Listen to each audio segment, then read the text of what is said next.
Masechet Baba Batra, Daf Sadi Aleph, in which we plan to complete this fifth perek of the Masechet. Tenora Banan. En mosi'in perot me'eres Yisrael debarim sheyesh bahen chaye nefesh, kegon, yenot, shemanim, uslatot. Baraita teaches that one may not export produce from the land of Israel if they are things that are required for basic sustenance for people to live.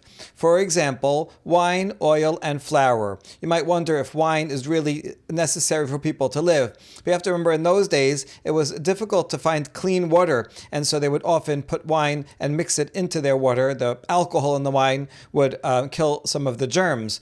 So they were having wine on a much more regular basis than most people do today. And of course, oil for cooking and for putting on things, and also flours, so like solet, fine flour. All these are just basic necessities. Do not export them from Eretz Yisrael because we need them, and we want to keep the prices low in the land of Israel. So the more supply, the lower the prices will be. Rabbi Yehuda ben Batra matir biyayin mipnei shemema'et et hatifla. Rabbi Yehuda ben Batra, however, disagrees with Tanakama and says you're permitted to export wine because that way there'll be less licentiousness. It's true. Some wine is good, kill some germs. It's okay to have wine. You need some wine, kiddush, things like that. But an excess of wine will lead to people getting drunk, mixed dancing, and other terrible things. And therefore, wine you can export. Not only is it not a basic necessity to have so much wine, it's actually negative. And therefore, let the prices go up and have less of it around.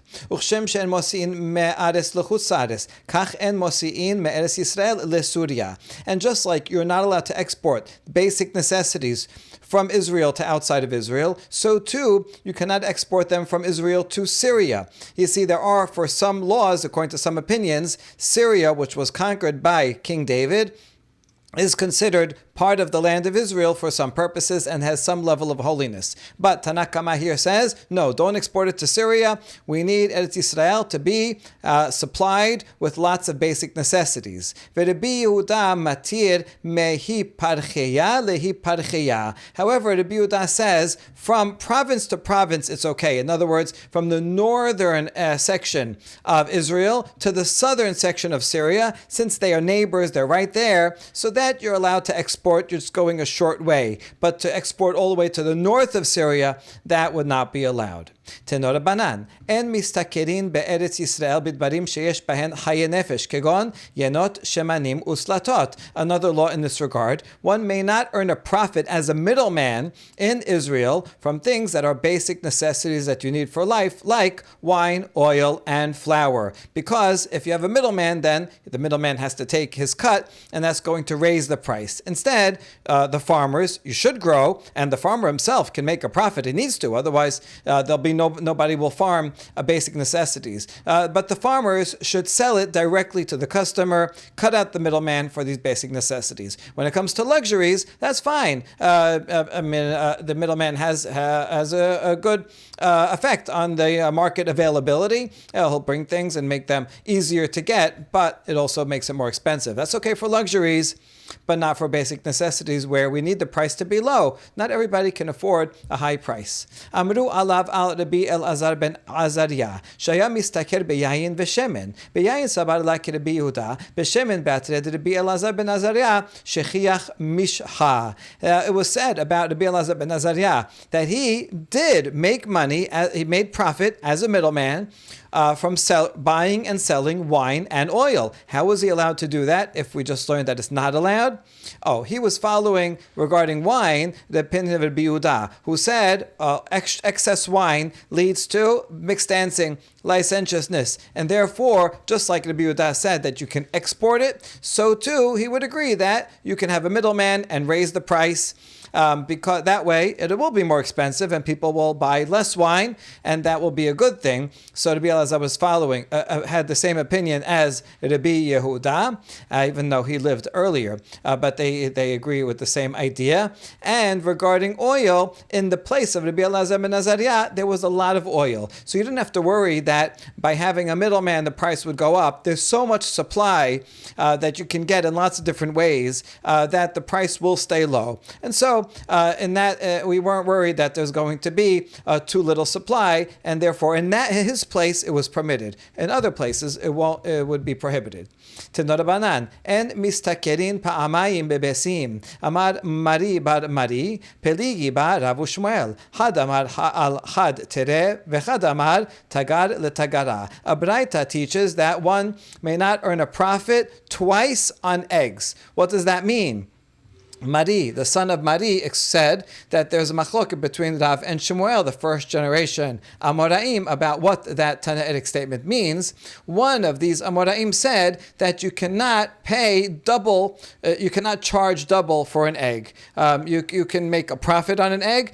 You see, when we said you can't make more than a sixth of profit is ona'ah, that's talking about basic necessities. But eggs were not considered basic necessities back then, and today they're basic thing, but not back then. And so therefore, it's not basic necessity. Also, eggs is a lot of handling fees. They're easily breakable. And so it makes sense that the middleman would have to charge more than the minimum in order to make it worthwhile. However, there's still a maximum. So even regarding eggs, he cannot charge double what the usual rate is. That's one opinion. The other opinion says pa'amai means two middlemen, right? You can have the egg producer, one middleman, and he sells it directly to the customers, but you shouldn't have a wholesaler and then a sub-wholesaler and then sell it to the customers, because then that's going to raise the price twice.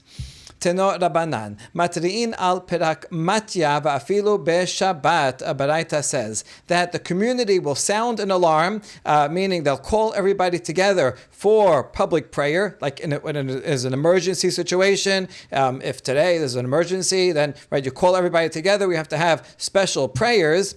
They would do that once in a while, and even on Shabbat. Now, generally on Shabbat, you're not supposed to pray for needs because that's part of the rest of Shabbat. However, if there's a serious emergency, then we even call together the community to pray for whatever it is on Shabbat. And so this Baraita teaches that if the price for merchandise drops, and it's something that people in that community sell a lot of, let's say lots of people in that community sell oil, and they produce oil and they sell it, and now the price of oil in the general market in the whole province drops significantly. Now they lost all their business, and this is going to be a very serious problem. They won't be able to sustain themselves. So this is considered such a big emergency, just like if there was an enemy coming, you'd get together and everybody would pray. So too, a significant price drop in an important commodity for that community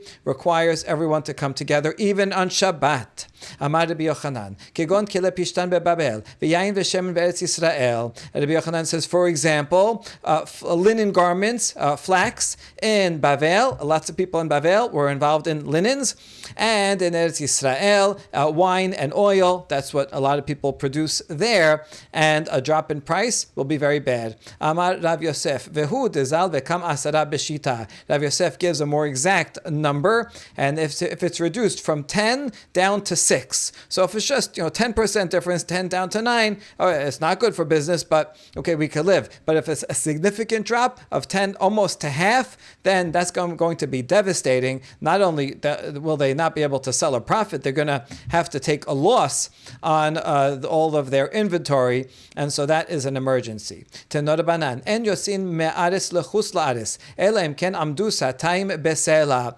When is one allowed to leave the land of Israel because of famine or a lack of food?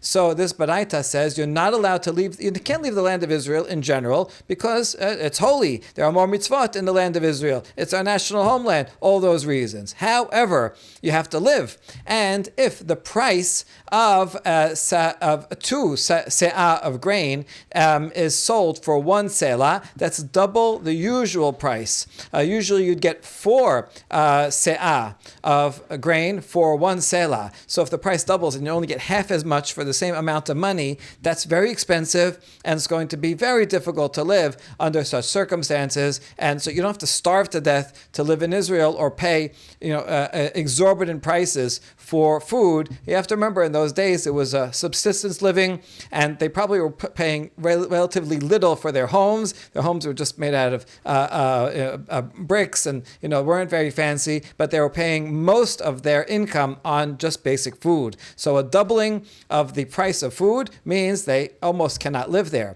אמר רבי שמעון, מתי בזמן שאינו מוסה לכך, אבל בזמן שמוסה לכך, אפילו עמדה שאה בסלע לא יעשה. רבי שמעון בר יוחאי disagrees and says, when can you leave the land of Israel? Only if there's no merchandise to buy. There's just nothing at all. There's no food. Okay, they're just going to really starve to death. However, as long as there is something available on the market, even if 1 se'ah is 1 selah, that's very expensive. That's twice as expensive than the Tanakh Kama said, 4 times as expensive as the normal market price. Even if it's an exorbitant amount, but you can live. Even though it's with great difficulty, still, you're not allowed to leave the land of Israel. וכן היה רבי שמעון בר יוחאי אומר, אלימלך מחלון וחליון גדולי הדור היו, ופרנסי הדור היו, מפני מה נענשו, מפני שיצאו מהארץ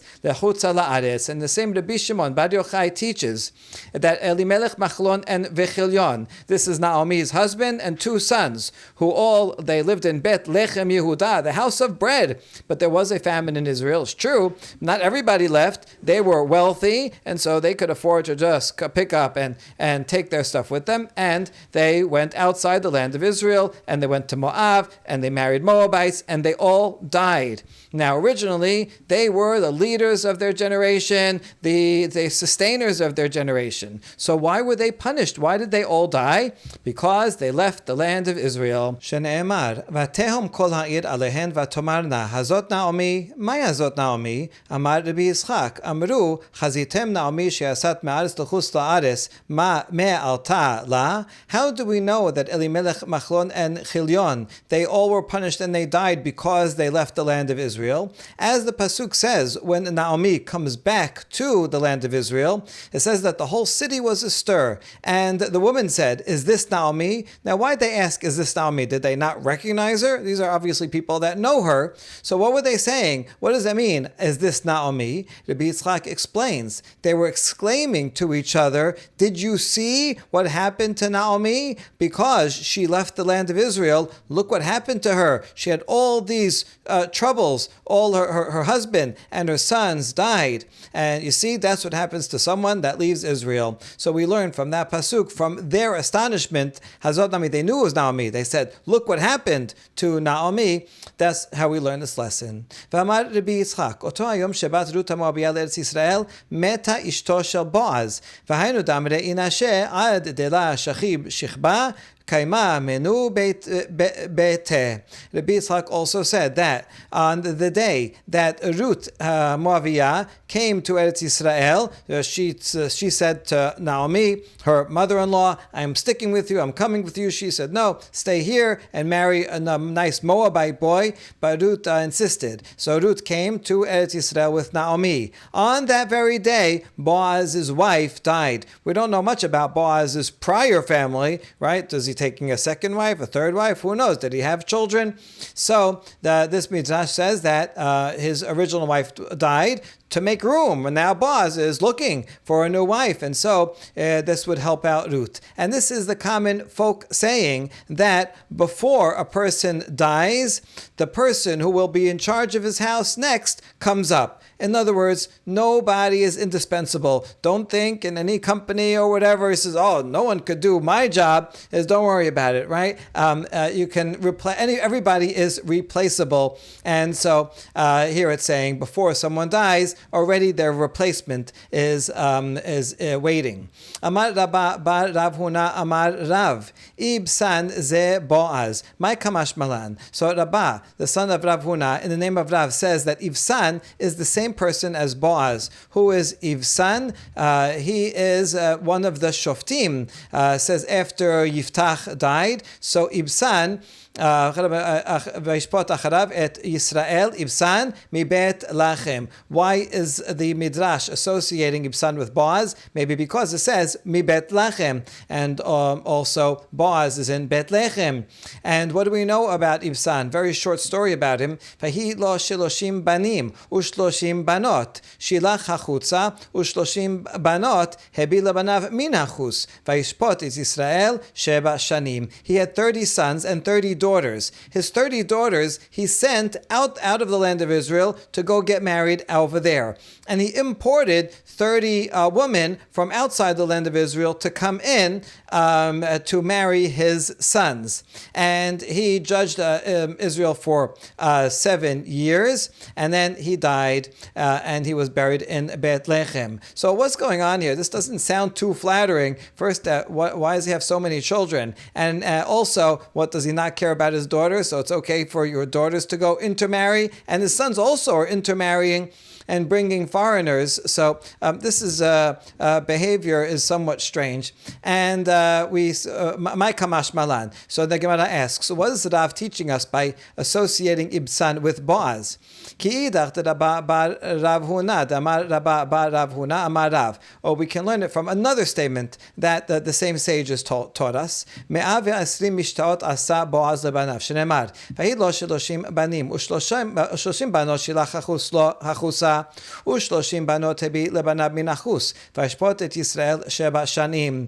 Rav says that Ibsan made 120 parties, wedding parties. Now, how do we know that? Well, the Pasuk says that he has 30 sons and 30 daughters, and he sent the 30 daughters out, and he brought 30 women in to marry everybody off. And he judged for 7 years. בכל אחת ואחת עשה שני משתאות, אחד בבית אביו ואחד בבית חמיו. And for each one of his sons and daughters, he had to make 2 wedding feasts.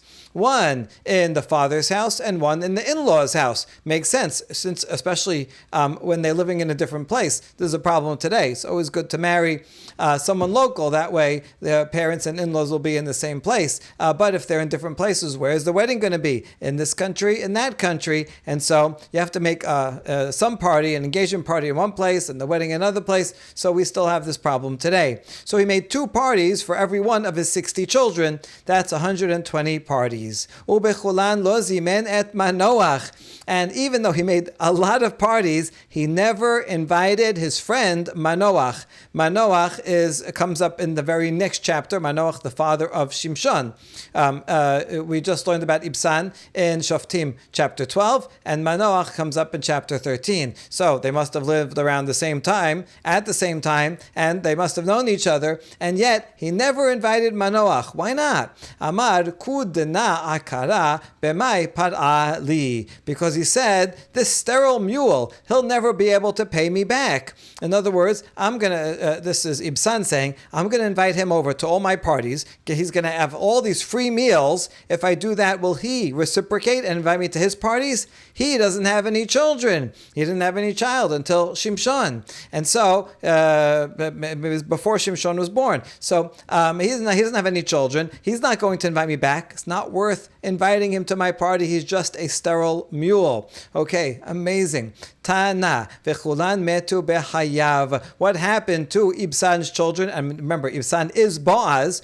All those 60 children all died in his lifetime. He didn't get benefit from any of them. The only one, this is probably all from his previous wife or wives, we have to assume. V'hainu damere inashe bechayich di ladet shitin lam malich ichpal ve'olid had dim shitin zariz. And this is an application of the common folk saying, in your lifetime you gave birth to 60. 60, what do you need them for? Go and have just one that will be strong, diligent, more than those 60. In other words, this Ibsan, who is Boaz, he's thinking, I have to have 60 children and they're going to come here and there and send them to other lands. And he thinks by having a big number, then he'll have a lot of continuity. But it's not in the numbers that help. It's not quantity, but rather quality. Look, all these 60. 60 in general was a big number, especially in Bavel, where they counted in base 60. So saying like a huge amount.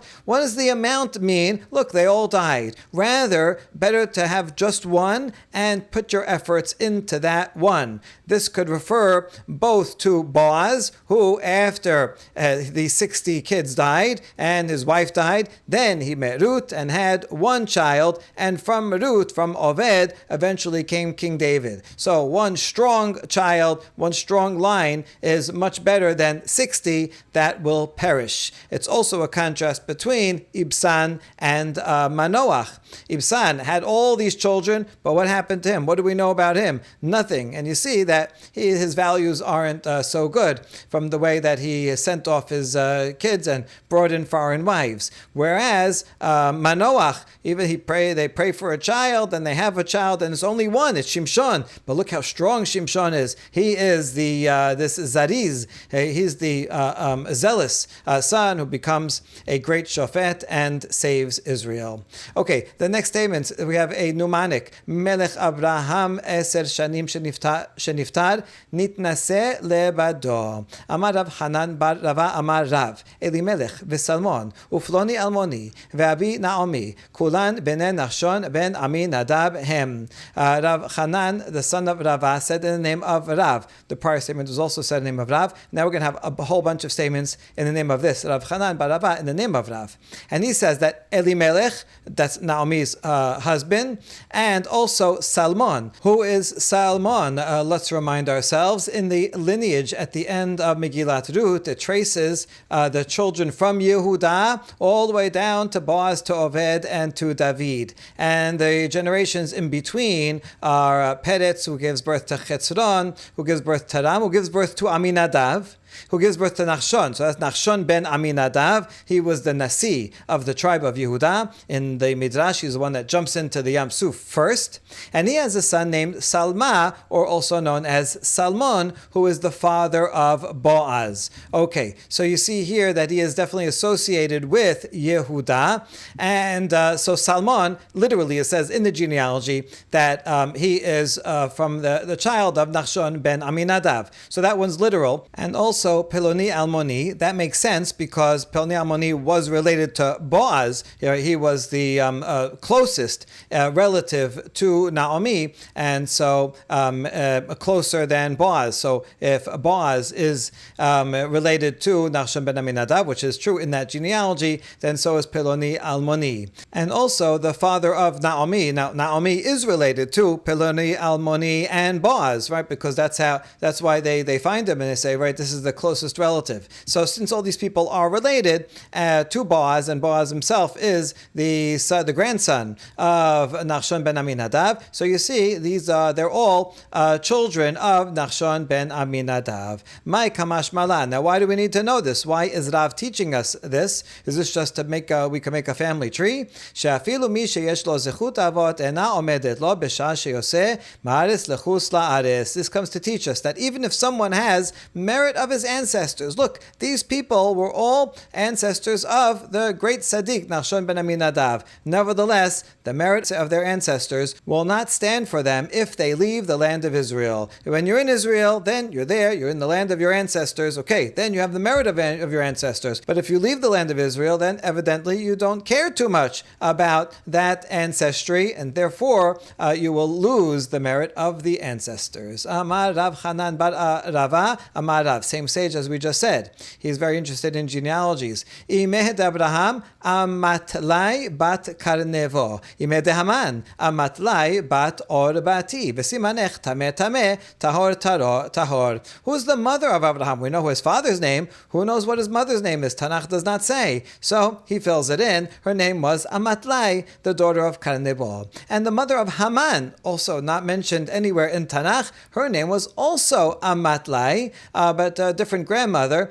She was the Bat Orvati. Now, if you want to remember which one is which, here's a mnemonic. Tameh, Tameh. Haman, the grandmother, is Orvati. That's Orev. Orev is a raven, which is a non-kosher bird. And Haman is a bad guy, so that's Tameh comes from Tameh. Whereas Karnebo, Kar means a sheep, a kosher animal. Avraham, who is righteous, kosher, he comes from a grandmother with a kosher name. That's how you remember it. Ime de David, Nasbat bat Adael Shemaha. David, we know his father's name, we don't know his mother's name, and so Rav fills it in. Imeh de Shimshon, Selel Ponit, the mother of Shimshon. We know his father's name, Manoah, but even though she's actually the main character and the heroine of the story of his birth, nevertheless, she is not named. She's called Eshet Manoach. That's it. But here we go. She has a very beautiful name, Selel Ponit. You should name your next daughter, Selel Ponit. Vachte Nashyan. And she also had a sister named Nashyan. Nashyan just means woman, so that's an interesting name. Now, why is Rav teaching us all these names of the mothers of the characters in Tanakh? Why do we need to know this? L'tshuvat haminim, to answer heretics. Heretics are going to come and say, look, it doesn't say any of the names of the women, and there's no mothers mentioned in Bereshit. There's a sprinkling, but not too many. Well, are these real people? What's going on? Why aren't there the names of women? So we'll provide, and then that way we can answer, we can respond to them. It so happens that in a lot of Second Temple writings and some of the Dead Sea Scrolls and pseudepigrapha, when it has genealogies like in Bereshit, it actually adds in the names of women. So this definitely has something to do with the answer to the heretics. And in these other books, also, they had the same question about where are all the women and what are their names. Ve'amar Rav Chanan bar Rava amar Rav, Eser shanim nechbash Abraham Abinu. The same sage, Rav Chanan bar Rava says the name of Rav, that Abraham Avinu was jailed for 10 years because he broke the idols of his father and he rejected the whole system. So they put him in jail. Shalosh bechuta v'sheva bekardu. 3 years in a jail in Kuta and 7 years in Kardu. Rav Dimi min hada matne ipecha. Rav Dimi said the opposite way. He was jailed for 7 years in Kuta and only 3 years in Kardu.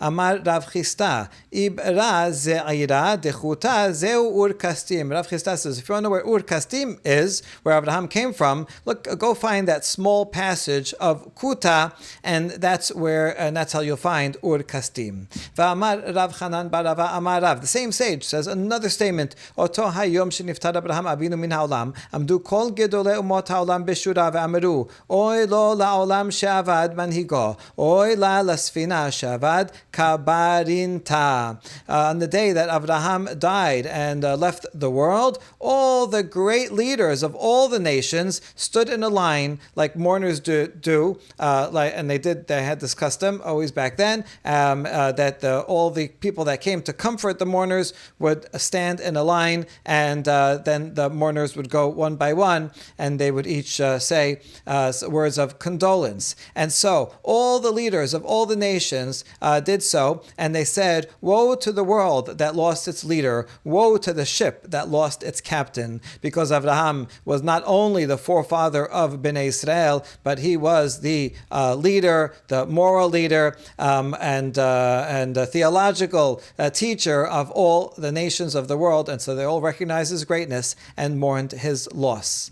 Ve'hamitnaseh lechol lerosh amar Rav Chanan bar Rava amar Rav, afilu resh garguta mishmaya mokme le. Another statement in the name of the same sages. Pasuk in Divrei Yamim says that Hashem is exalted above all heads, right? Even people that are heads of things, Hashem is higher than them. All kings or leaders. And Rav says, not only does Hashem over all kings, but even over relatively insignificant positions of authority, like the guy in charge of irrigation. The minister of irrigation, he makes sure that this river is going to all these fields and so on. Not such an important position, but Hashem is directly involved in that appointment and is in charge over him as well. Amar Rav Chia bar Avin, Amar Rabbi Yoshua ben Korha, Chas v'shalom shafilu mas'u subin lo yasu. Now back to our original statement that Elimelech and his sons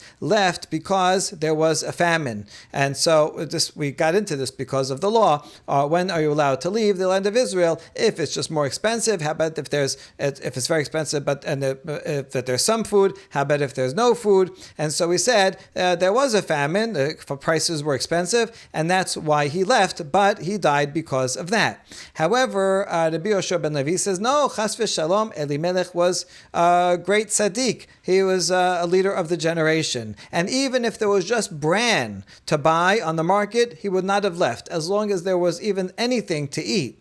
So it means that there was an absolute famine. There was actual zero to eat in Eretz Yisrael. He had to go. So he wasn't punished for leaving Eretz Yisrael if there's absolutely nothing to eat.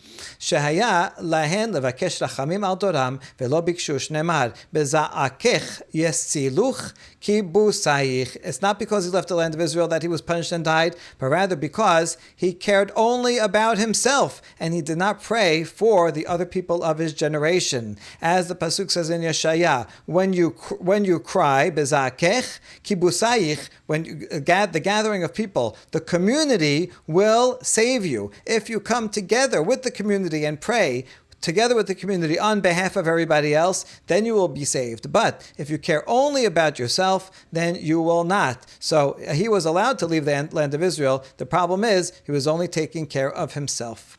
Amar Rabba bar Hana Amar B'Yochanan, Lo shanu ela ma'ot bezol uperot beyoker, aval ma'ot beyoker afilu amdu arba siin besela yosiin.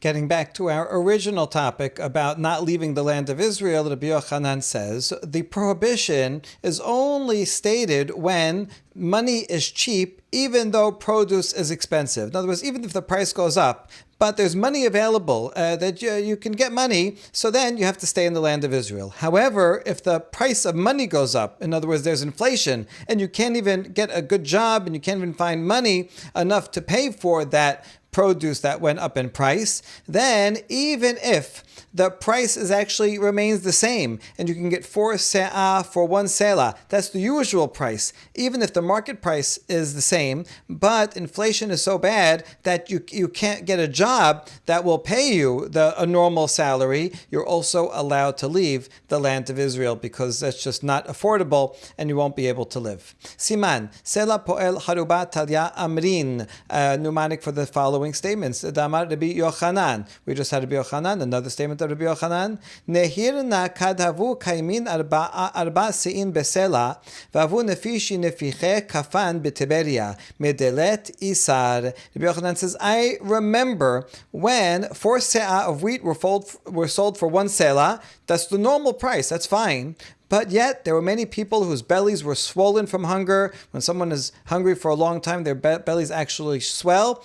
And this happened in Tiberia. That's where Rabbi Yochanan lived. Why? Because they didn't even have 1 isar coin, a small coin, to buy food. So the price could be a good price, but if you have no money, then that's the same as it not being available. V'amar Rabbi Yochanan, Nihir nakad lahavu mitagerin po'alaya lemidnach karta merech pita maitin. But Rabbi Yochanan also has some good memories. Back when, I remember when things were good, and workers would not agree to work on the east side of the city because of the smell, the great smell of the bread from the west side of the city. The wind would blow and push that great smell of the fresh bread being baked from the west to the east, and it was such a good smell they would faint from the good smell. So they wouldn't even take a job on that side because they couldn't take take how good the smell was. That's how much fine bread there was. Amar v'amar Rabbi Yochanan, nehir nakad hava basa yenuka haruba,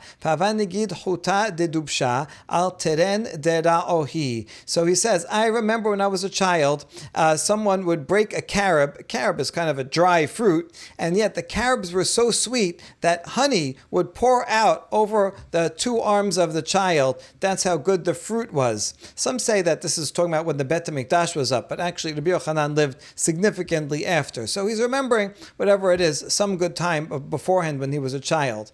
V'amar Rabbi Elazar, nehir nakad hava natil urba bisra, ungid chuta de mishcha meresh shura ve'ad le'ar'a. Says, I remember when if there was a piece of meat and a raven would come and pick up the piece of meat, there would be fat extending from the top of the wall all the way to the ground. In other words, the animals were so rich and delicious that a piece of meat would leave a trail of fat dripping from it, which we like lean meat maybe, but back then the fattier the better. V'amar Rabbi Yochanan, nehir nakad havu metayelin talya ve'talyata beshuka kebar shit esre uchabar shab esre ve'la havu chatan. Not only does he remember how wonderful the luxuries were, he also remembered how meritorious the people were, and that you'd have a boy and a girl, 16 or 17 years old, and they would be walking together in the market, and they would not sin one with another. They were able to control themselves. And he says that was the good old days. Now it doesn't happen anymore. V'amar Rabbi Yochanan, nehir nakad havu amrin bemidrasha demodi lehon nafil bidehon demit reches la lehon dileh dilehon. And they also remembered the wisdom that they said in the Bet HaMidrash when he was young. And he says, whoever agrees with idolaters will fall into their hands. You should deny their beliefs and their statements. If you agree with them, okay, then you'll be one of them. And if you rely on them, then you will end up being owned by them. If you want to rely on them, okay, then that will be your punishment, midah keneged midah, that you will have to rely on them. Ketiv, Machlon v'Chilyon. Okay, back to our characters, Machlon and Chilyon. Uchtiv Yoash v'Saraf. So we know their names here from Megillat Ruth, but it also says in a pasuk in Divrei Yamim that we're going to analyze more fully, that these two people, Yoash and Saraf, had dominion in Moab. So these were important people in Moab. So it sounds like they are the same people. Rav Ushmael, Chad Amar Machlon v'Chilyon Sheman, ve'lama nikra Sheman Saraf ve'Yoash, Yoash shenit yashu min ha'geula, Saraf shenit chayebu sirefa lamakom. So Rav and Shmuel disagreed about what were their real names and what were their nicknames. One of these Amorim says, Machlon and Chilyon, that was their real names. So why were they nicknamed Saraf and Yoash? Yoash comes from Lehit Yaesh. They despaired of redemption. They said, forget about it, we're never going to be redeemed. Let's just leave the land of Israel and we'll marry Moabites. And so this was this name is very negative. So why are they called Saraf? Because they deserved Sirefa, they deserved burning for the sins that they did against Hashem. V'chad amar Yoash v'Saraf Sheman. V'lama nikra Sheman Machlon v'Chilyon. Others say the opposite. Their real names were Yoash and Saraf, and their nicknames were Machlon v'Chilyon. Machlon she'asu gufan holin, v'Chilyon she'nitchayebu kelaya lamakom. They're called Machlon, like a chol. They made their bodies not holy, profane, by saying, our lives are not important, leaving Israel and marrying Moabites. So they profaned themselves. And Chilyon, because they were liable to destruction, kelaya. Machlon, some say machala, also comes from sickness. Their names are sickness and destruction, we can say, or as the Gemara says, profanity and the destruction. And so that's their nicknames because it reflects their bad actions. Tanya, Kimanda Amar Machlon v'Chilyon Sheman. The Tanya. Now we have a baraita that supports the opinion that says Machlon and Chilyon are their actual names, and Yoash and Saraf are their nicknames. Because the baraita teaches, My dichtiv, v'yokim v'anshe kozeba, v'yoash v'Saraf, asher ba'alu lemoav, v'yashubi lachem, v'hadebarim atikim. Okay, a curious pasuk in Divrei Yamim, about Yokim, the men of Kozba, Yoash, Saraf, who had dominion in Moab, in Shubi and Lechem, and these are ancient matters. Okay, we have to unpack this pasuk, and in general, the Midrash likes to take names in Divrei Yamim and say these are all references to important things. So, V'yokim ze Yehoshua, shehekim Shibu'ah le'anshe Gib'on. Yokim, someone who establishes, that's talking about Yehoshua, who established, was faithful to the vow that he made to the people of Giv'on. The Giv'onim, they knew that Yeshua was going to come and wipe out the people that live in the land of Israel. So they came and misrepresented themselves, looking all disheveled, and they said, oh, we come from a land far away, we want to make a peace treaty with you. Yeshua says, okay, if you're a land far away, I'll make a peace treaty with you. Turns out they actually lived within the borders of the land of Israel, but nevertheless, even though they lied, Yeshua still kept his promise to them. So the liar people, that's the Gibeonites, because they lied to Yeshua.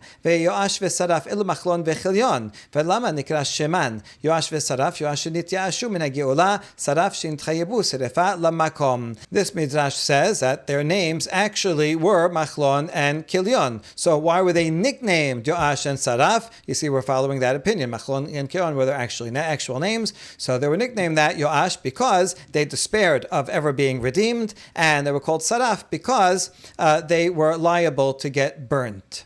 Asher ba'alu leMoav shenasu nashim Moabiyot. Ba'alu in the sense of that they took as wives to Moab, meaning they married Moabite women. Vayashubi lachem zorut haMoaviyah sheshava v'nidbeka bebet lechem Yehuda. The one who returned to bread, that's Ruth the Moabite, who returned and she attached herself to the house of bread of Judah, to Bet Lechem Yehuda.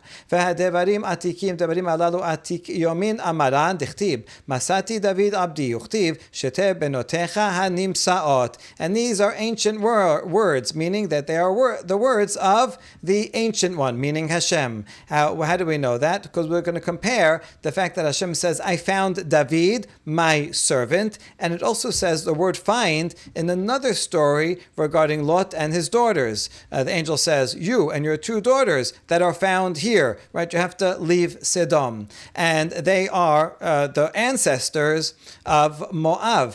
And so there is an actual genealogical connection between the daughters of Lot and David, and it says, I found them, meaning Hashem originated back from the time of Lot, that they would have to do what they did so that many generations later there would be the possibility of Ruth, who would eventually be the ancestor of David. And so you see, these are all very old, meaning it was all pre-planned that this genealogy should live and produce King David. Hema hayoserim v'yoshebe neta'im ugdera im hamelech b'mlachto yeshebu sham. Hema hayoserim elu bnei Yonadav ben Rechav shenatzru shevuat abihem. We continue to analyze the next pasuk in Divrei Yamim that says these were the potters and those who dwelt among plantations and hedges.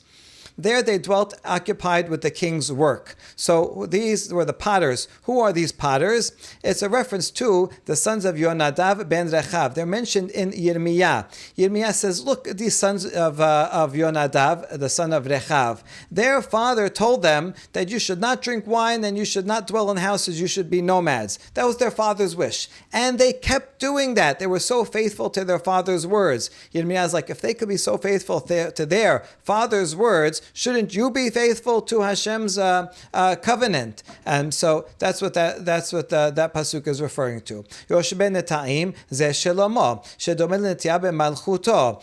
One who dwells among plantations, that's Shlomo. His kingship is like a plant that it grows and is successful.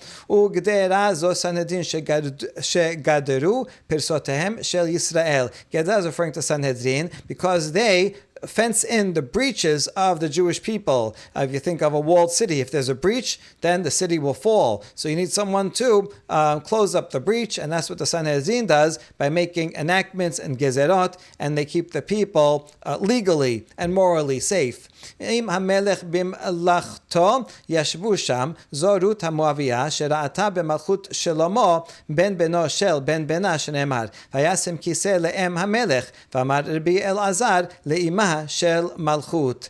There they dwelt, occupied with the king's work. That is referring to Ruth HaMoaviyah, because she foresaw the kingdom of Shlomo, the grandson of her grandson. As it says regarding Shlomo, that he set up a throne for the king's mother, so literally it will be for mother Bathsheba, but Rabbi Elazar says no, for the mother, the original matriarch of the dynasty. In other words, all the way back to Ruth. Shlomo recognized that Ruth was responsible for their possibility of existence and success, and Ruth foresaw that this would come eventually from her actions.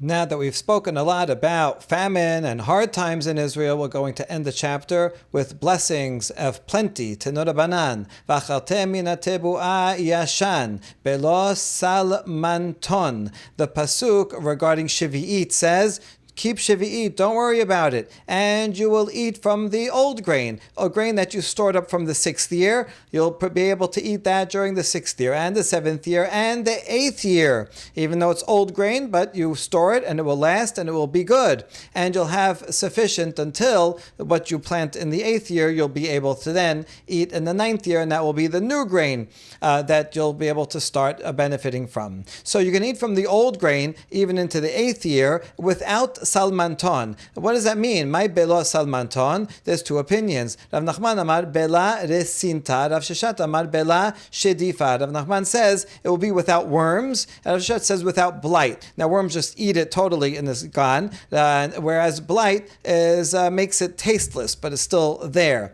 So two different types of ways that stored grain can go bad. Tanya kevated Rav Sheshat. Tanya kevated Rav Nachman. There are braitot that support both Rav Sheshat and Rav Nachman. Let's start with Rav Nachman. Tanya kevated Rav Nachman. V'achatem yashan. Yachol Yehu Yisrael mesapin lechadash mipnei yashan shekala tamud omar ad bo tebuata ad shetebo tebuah me'eleha. It says you're going to eat from the old grain during the 7th year and during the 8th year. So, and then in the 9th year you'll have new grain. So they're looking forward to the new grain. Why? Is it because the old grain has become completely destroyed, that's eaten by worms and all gone? No, that wouldn't make sense, because that would mean that they're rushed. Oh, there's nothing left to eat, and then they would have to harvest the next grain early, even before it's ripe. It says, no, you'll have plenty of time until it comes on its own, and you'll be able to eat in luxury. So it's not going to become worm infested. That's not going to be gone. You're going to be so pressured. No, don't worry. So anyway, this Midrash assumes that what would you be worried about? You'd be worried about it being eaten by worms. And so this supports Rav Nachman, who said that salmanton means worms. There's another braita that says the opposite. Tanya kevated Rav Sheshat v'achatem min hatebuah yashan yachol Yehu Yisrael mesapin lechadash mipnei yashan shera. It's the same as this braita, but it says the word ra instead of kala. So it says that you're going to eat from the old grain even into the 8th year, and then you'll have new grain in the 9th year. So can it be that Yisrael are awaiting the new grain because the old grain went bad because of blight, and they're rushing, and the can't says, oh, this stuff is tasteless, and we can't wait for the new grain, and they're pressured into it? No, that's why the pasuk continues. They'll have plenty of time. They won't feel pressured until the new grain comes on its own without any rush, and they're not going to have to worry about the old grain suffering from blight. So you see that this supports Rav Sheshat that says that salmanton, the thing that you don't have to worry about, is blight that will ruin its taste. Tenora banan. V'achatem yashan noshan. Melamed shekol amiyushan mechavero have yafe mechavero. There's another pasuk similar to the one before. Part of the blessings to the Jewish people, if they follow the Torah, then they will eat old upon old. What does that mean? Eat old, store, long kept. Yashan noshan, very old. What does this mean? That everything that's older than something else is better than something else. This pasuk is referring to that you're going to have things in storage, old things in storage, and the new, right? V'yashan mipnei chadash tosiu. You're going to have new grain coming in, and now you're going to have so much plenty. You're going to have to make a decision. What should I do? Should I throw away the old stuff to make room for the new stuff, right? Or what do I do with the new stuff? I still have the old stuff there, and you're going to have an embarrassment of riches. And so we learn from this phrase, Yashan Noshan, that whatever is older is better. The older the better. Things improve with time. Okay, that makes sense for things that's the normal practice is to allow them to age, like fine wine and certain cheeses. The older the better. However, but there are other things that we don't age them. So how about in those cases? That's why the pasuk says double language, Yashan Noshan, to say always the older the better, especially when it comes to people, older and wiser and better. So the continuation of pasuk says you're going to bring forth the old from before the new. Melamed shayu osarot melein yashan ugranot melein hadash. This teaches that you're going to have your storehouses full of old produce that you still haven't even used, and then the threshing floors is going to have all new produce. You're going to have so much stuff you're not even going to know where to put it. And Israel would say, how can we take out the old produce for the new produce? The old produce is so good, and now we have this new one.